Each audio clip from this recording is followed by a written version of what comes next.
आज मैं आप सभी को एक कहानी सुनाने जा रही हूँ, एक राजा और बाज के बच्चे की। एक बार की बात है, एक राजा रहता था। वो अपनी चीज़ों को बहुत संभाल कर और सुरक्षित तरीके से रखता था।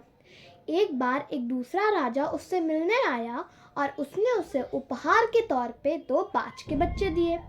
और उस दूसरे राजा ने उस राजा से कहा कि तुम इन बाज के बच्चों को बहुत संभाल के रखना, क्योंकि तुम्हें ये बाज के बच्चे कहीं और नहीं मिलेंगे।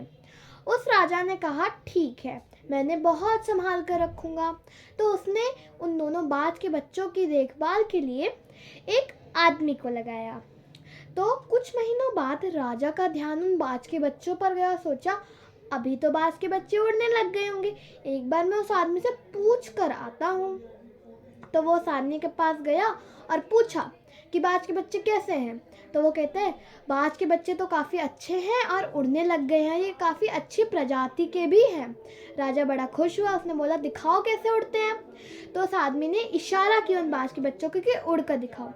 एक बाज का बच्चा बहुत ऊंचाइयों पे बहुत सुंदर तरीके से उड़ रहा था, पर एक बाज का बच्चा थोड़ा सा उड़ता, फिर एक टहनी पे आके बैठ जाता, थोड़ा सा उड़ता, फिर एक टहनी पे आके बैठ जाता। राजा ने कहा, ये क्या हो रहा है, तुम्हें तो पता होना चाहिए। तो वो आदमी कहते, पता नहीं, मैं तो उसे रोज समझाता हूँ और बहुत समझाता हूँ कि ऐसे मत करो, पर फिर भी ये बार बार इसी टहनी पे आके बैठ जाता है। तो राजा की लिए ये बात बहुत चिंता के लिए बन गई। तो उसने बहुत सारे लोगों को बुलाया और कहा, जो भी इस बाज के बच्चे को उड़ा कर दिखाएगा, मैं उसे इनाम दूंगा, मुंह मांग इनाम। अब सब लोग आए, सब लोगों ने बहुत कोशिश की, डॉक्टर्स भी आए उसको ठीक करने के लिए, पर कोई उसे उड़ा नहीं पाया। एक दिन राजा जब अपनी खिड़की से बाहर देख रहा था, उसने देखा कि बाज का बच्चा उड़ रहा है। राजा दौड़ते हुए गया और उसने पूछा उस आदमी से, उड़ कैसे रहा है। तो आदमी कहता है, एक किसान आया था, वो ऐसे उड़ाकर चला गया। राजा ने उस किसान को बुलाया और पूछा, तुमने इसे कैसा उड़ाया। तो किसान ने हाथ जोड़े और कहा, महाराज, मैंने कुछ भी नहीं किया, पर जिस डाली में आके जो बैठ जाता था बाज का बच्चा, मैंने उसी डाली को ही काट दिया और मैंने इससे कहा कि तुम उड़ो उड़ो। और जब वो उड़ा तो उसे अच्छा लगा, जिसकी वजह से उसको ऐसी कोई डाल ढूंढने की फिर वापस ज़रूरत ही नहीं पड़ी।